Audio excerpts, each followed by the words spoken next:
नमस्कार। आज हम लोग जानेंगे एक धार्मिक बाबा हैं जिनका नाम है रामभद्राचार्य। रामभद्राचार्य जी के द्वारा डॉक्टर अम्बेडकर पर टिप्पणी किया गया है। डॉक्टर अम्बेडकर ऊपर ये कहते हैं कि डॉक्टर अम्बेडकर को अगर संस्कृत की जानकारी होती तो डॉक्टर अम्बेडकर मनुस्मृति नहीं जलाते और मनुस्मृति के बारे में ऐसी बातें नहीं कहते। दूसरा कथन इनका था कि कह रहे हैं कि डॉक्टर अम्बेडकर जो संविधान लिखे हैं, देश की सबसे सर्वोच्चतम और सबसे पवित्र कोई ग्रंथ है। रामभद्राचार्य जी बोल रहे थे। अन्य भी धार्मिक बाबा बार बार सपोर्ट में रहते हैं मनुस्मृति के। आज हम लोग जानेंगे कि आखिर मनुस्मृति के बारे में एक विशेष वर्ग, अभिजात वर्ग, पुरोहित वर्ग जो होता है इतना बड़ाई क्यों करता है। कारण यही है कि जिस समाज को ऊपर का मलाई मिल रहा हो खाने के लिए तो उसका बुरा थोड़ी लगेगा। डॉक्टर अम्बेडकर आए तब बोले ना कि क्यों आप ही मलाई थोड़ी खाएंगे। समाज में राजा का कहते हैं डॉक्टर अम्बेडकर का जब संविधान लिख दिए तो उनका एक कथन था कि हम आज रानी का पेट चीर दिए। कहने का मतलब ये था, डॉक्टर अम्बेडकर कहते हैं कि राजा का बेटा राजा नहीं बनेगा, राजा वहीं बनेगा जो योग्य होगा। तो यही बातें कुछ लोगों को नहीं अच्छा पचता नहीं, आज हजम नहीं होता है।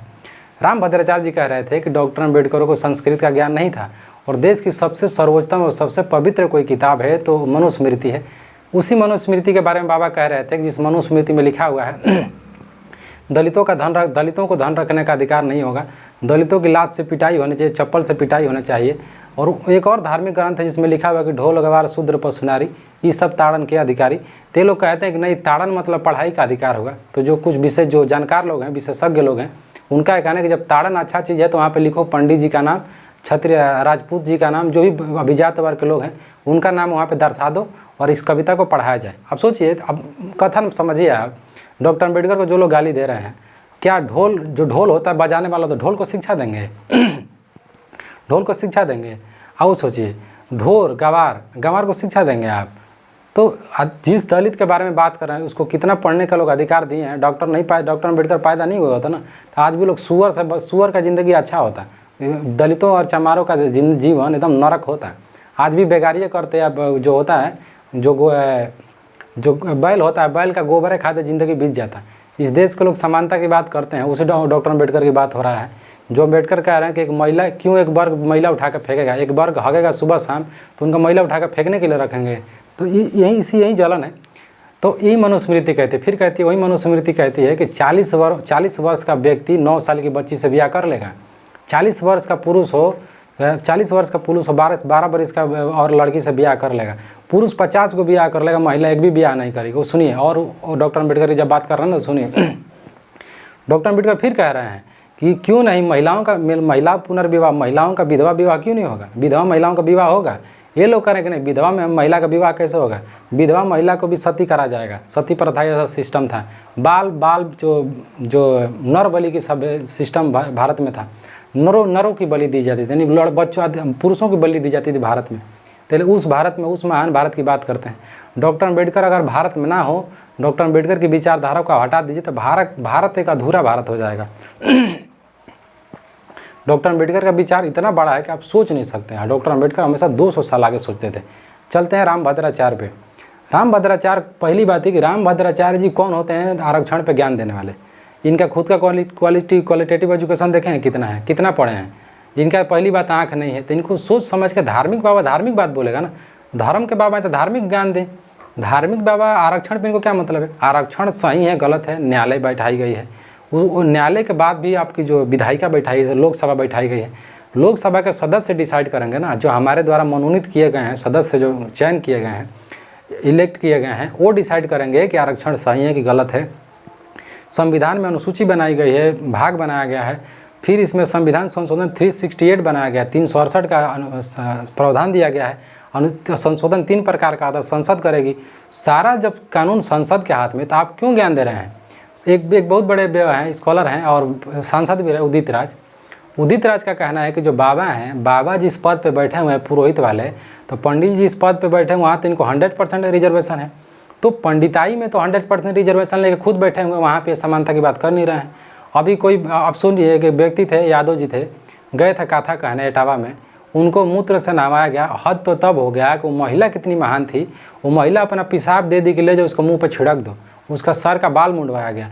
अभी हाल का ही बात है, कल का बात है, कोई व्यक्ति उत्तर प्रदेश में कथा कहने के लिए गए थे, मौर्य समाज से आते थे, उनको नाक रगड़वा कर माफ़ी मांगा गई। माफ़ी मांग, तू कथा कहने क्यों आया है? तो उसके बारे में कह नहीं रहे कि मतलब जहाँ बाबा को माल खाना है वहाँ बाबा को 100% रिजर्वेशन चाहिए। जैसे नाली साफ़ करने वाले में तो रिजर्वेशन नहीं है। तो 5 गो पंडित का नाम बताइए जो नाली साफ़ करता हो, गटर साफ़ करता हो। 5 गो और बताइए जो स्वेज बनाया जाता है, नाली का जो बड़ा बड़ा जो बनाया जाता है होल, आज भी मैनुअली साफ़ कराया जाता है। उसमें डूब के जो भंगी लोग होते हैं, वाल्मीकि लोग होते हैं, चमार लोग होते हैं, वो लोग साफ़ करते हैं, उसमें गिर के मर जाते हैं। ये भारत सरकार का डाटा, हम झूठ नहीं बोला, झूठ बोले तो आप सर्च कर लीजिएगा। इस भारत में हम लोग हैं तो इसके बारे में बात नहीं करेंगे। नलिया साफ़ करने में खाली चमड़े साफ़ करेगा, भंगे साफ़ करेगा, दूसरे साफ़ करेगा, इसमें तो बाबा ज्ञान नहीं दे रहे हैं। फिर उसमें बाबा नहीं बोल रहे हैं कि जहाँ पे बाबा को 100% रिजर्वेशन है पंडिताई में, वहाँ तो एक बार भी नहीं करेंगे चलो चमार भी पुजारी बनेगा, यादव भी पुजारी बनेगा, नहीं, वहाँ नहीं बनेगा। तिरुपति मंदिर हो गया, बालाजी हो गया, भारत में 7 लाख मंदिर हैं। 7 लाख ऐसे मंदिर हैं जहाँ पे करोड़ों अरबों का पैसा आता है। वहाँ पे तो बात एक बार भी नहीं करेंगे चलो राम मंदिर में 4 गो चमार रहेगा, 4 गो अहिर रहेगा, 4 गो दुसाध रहेगा, पासवान रहेगा, भंगी रहेगा, क्योंकि धर्म में भ्रष्ट हो जाएगा ना। तो इस बारे में ज्ञान नहीं दे रहे हैं बाबा। पहली बात है कि बाबा होते कौन? बाबा ज्ञान देने के लिए नहीं बने हैं, बाबा धर्म के प्रचार के लिए बने हैं। बाबाओं के कारण भारत में इतना जातिवाद फैला कि भारत में कभी भी नवजीवन का विकास नहीं हुआ, पुनर्जागरण भारत में आज तक नहीं हुआ है। आप 5 गो खोज बता दीजिए, कोई बाबा किया हो तो, कोई बाबा के वो खोज बता दीजिए। एक बाबा बोल रहे थे मंच पे आके कि तुम अपने बाप के बेटे हो, प्रूफ कर दोगे कि तुम अपने बाप के बेटे हो। बाबा को यही नहीं पता है कि IVF टेक्नोलॉजी क्या होती है। अब तो टेक्नोलॉजी वहाँ चली गई कि सिर्फ जो बाप होगा, लड़का और लड़की का स्पर्म लिया जाएगा, अलग से बच्चा पैदा करा दिया जाएगा, कहीं कोख का ज़रूरत नहीं है। तो बाबा को कौन समझाएगा? सूअर का किडनी ट्रांसप्लांट हो रहा है आदमी में, सूअर का हृदय ट्रांसप्लांट हो रहा है मनुष्य में। रिसर्च इतना आगे चला गया है कि कहा जा रहा है कि 5 से 7 साल में इंसान में जो हृदय लगाया जाएगा, सूअर का हृदय लग सकता है, किडनी भी लग सकती है। इन बाबाओं से क्या बात करेंगे? भारत के बाबा विज्ञान की कोई बात नहीं करते। भारत बर्बाद क्यों हुआ? भारत की शिक्षा बर्बाद हुई बाबा के कारण। कारण है कि हम लोग कभी भी विज्ञान को जोर नहीं दिए। एक व्यक्ति है, डार्विन की थ्योरी तो खैर लोग मानते नहीं हैं, एक बहुत बड़े लैमार्कवाद की थ्योरी आई थी। उसके बाद एक और आपने सुना होगा जिसको कहते हैं कि आनुवंशिकता के जनक। आनुवंशिकता के जनक जो थे वो बेचारे पादरी जो थे, मंदिर में जो वहाँ का चर्च होता वहाँ पे काम करते थे। तो हुआ है कि वहाँ पे ना मटर का दाना लगाया गया था। उस मटर के दाने पे शोध किए, उनको पता चल गया आनुवंशिकता का जनक उनको कहा जाता है। तो भारत में ऐसा कभी हुआ नहीं। क्यों? क्योंकि हम लोग फिजिक्स, केमिस्ट्री, बायोलॉजी पढ़े नहीं, पढ़ रहे हैं वहीं धार्मिक किताब अलग चीज़ है ना। लोग पढ़ेगा नहीं पढ़ेगा, आप कौन होते हैं डिसाइड करने वाले? धर्म का जो किताब है वो व्यक्ति डिसाइड करेगा। व्यक्ति धर्म का पर्सनल राइट्स होता है, ना कि सरकार का राइट्स होता है। ये लोग शिक्षा का सुधार किए नहीं। अभी यही कारण है कि नेपाल में हुआ है गृह युद्ध। नेपाल के लोग कह रहे थे, वहाँ हिंदुज़म से भी लोग वहाँ पे त्रस्त थे, ब्राह्मणवाद से बड़ा बड़ा टीका करके लोग जाते थे सदन में। मंत्री जी का लड़का एयर कंडीशन की लाइफ जो जी रहा था, बहुत सी ऐसी सुविधाएं थी, भ्रष्टाचार फैला हुआ था, वहाँ के लोग खाए भी न मर रहे थे। गरीब लोग अपना किडनी बेचते थे, चाइना खरीदता था, इतनी दुर्दशा हो गई थी। फिर वहाँ पे क्या हाल हुआ पूरे दुनिया को पता है। बाकी देखते हैं। नमस्कार, जय भीम, जय भारत।